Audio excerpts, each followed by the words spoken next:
बस केवल ढेर सारी मेरी शुभकामनाएं, ढेर सारा आशीर्वाद और जितनी भी अच्छी बातें थी वो सब मेरे पूर्व वक्ताओं के द्वारा यहाँ पर कह दी गई हैं।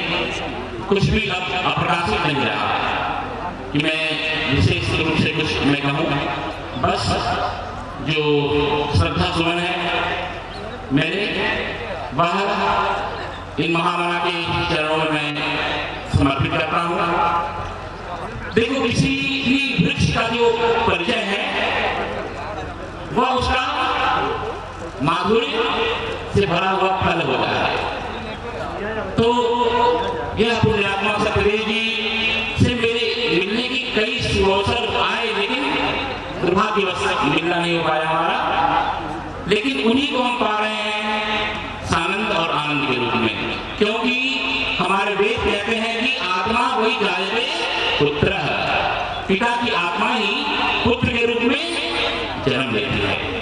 और मुझे तो इन्होंने इस संस्थान के साथ इस तरह से अनुसूचित कर दिया है कि बाहर से आए हुए 50 विदेश से हमारे जो शिष्य आए थे उनके साथ में सौराष्ट्र में था, राजकोट में, और उनके नाम चढ़ाने के बाद भी, मना करने के बाद भी उनके बीच से उड़ान भर के मुझे यहाँ पर आना पड़ा, क्योंकि यहाँ पर मुझे आना ही था। और मैं देख रहा हूँ उत्तरोत्तर यह संस्थान जो है प्रगति की तरफ बस बढ़ता ही जा रहा है, बढ़ता ही जा रहा है।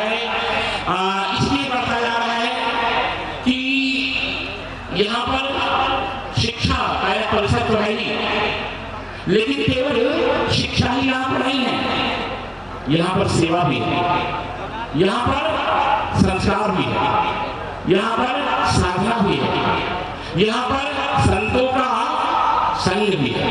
ये सारी की सारी चीजें मिलाकर के संस्थान को एक अपूर्ण रूप देती चली आ रही है।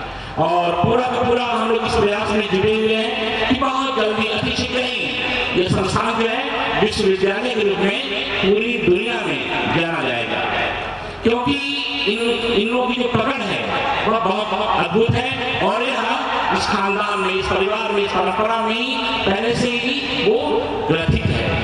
मैं आपको बताऊं, एक गुरु जिसने एक शिष्य का निर्माण करके और बहुत ऊंचे पद पर उसे प्रतिष्ठित किया और बहुत बड़े पदाधिकारी के रूप में वह स्थापित हुए। गुरु ने सोचा कि चल करके मैं उस शिष्य से मैं मिलूं एक बार, और वह गुरु चल करके उस शिष्य के कार्यालय में पहुंचते हैं और बहुत शिष्य जो है अभिभूत हुआ गुरु के इस ऐसे आगमन के आशीर्वाद से।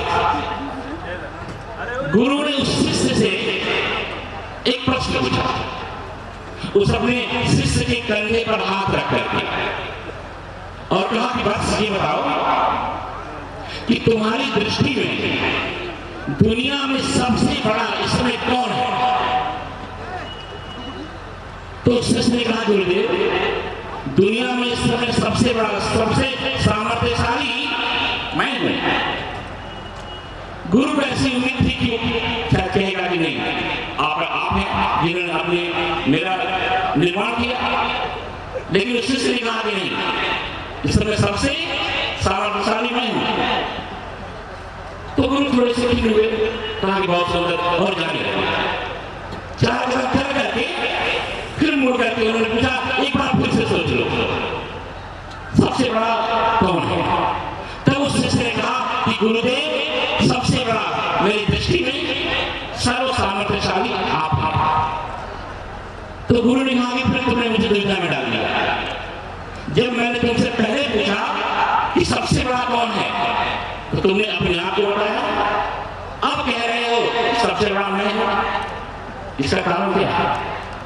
उस शिष्य ने कहा कि गुरुदेव जिस समय आपने मुझसे पूछा कि सबसे बड़ा कौन है, उस समय आपका वरद हस्त मेरे कंधों पर था, मेरे सिर पर था। तो आपका वरद हस्त जिसके सिर पर हो, जिसके कंधों पर हो, उससे बड़ा कौन हो सकता है? और अब जब आप मुझसे दूर हैं, मुझे लग रहा है कि आपसे बड़ा ब्रह्मांड में कोई नहीं है। तो यह जो संस्थान उत्तरोत्तर प्रगति की तरफ आगे बढ़ता जा रहा है, इसलिए वरध्वस्त स्थल है। और ऐसे ही ये बढ़ता ही जाएगा, बढ़ता ही जाएगा, बढ़ता ही जाएगा। हो सकता है कि हम लोग नहीं हो, लेकिन यह अपनी स्वर्णिम आभा जो है इसी तरह से बिखेरता रहेगा। और मैं तो 40 वर्षों से पूरे विश्व में भ्रमण करता हुआ बादल की तरह भगवत गीता का प्रचार प्रसार अपने प्रवचन के माध्यम से कर रहा हूँ और लगभग सभी लोग मुझसे परिचित हैं।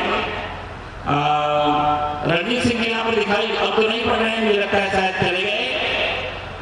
जब मैं पहली बार इंग्लैंड 2-3 साल रह कर वापस यहाँ लौटा 95 में, तो उन्होंने मेरा प्रवचन रख करके ओपियम फैक्ट्री में पहली बार गाजीपुर से मेरा भर्ती कराया। तो मुझे लगता है कि शायद निकल गए। और सारे के सारे आप लोग हमारे अपने आदमियों दोबारा फिर से बहुत बहुत साधुवाद देता हुआ, धन्यवाद देता हुआ, आशीर्वाद देता हुआ बस मैं अपने शब्दों को विराम दे रहा हूँ, क्योंकि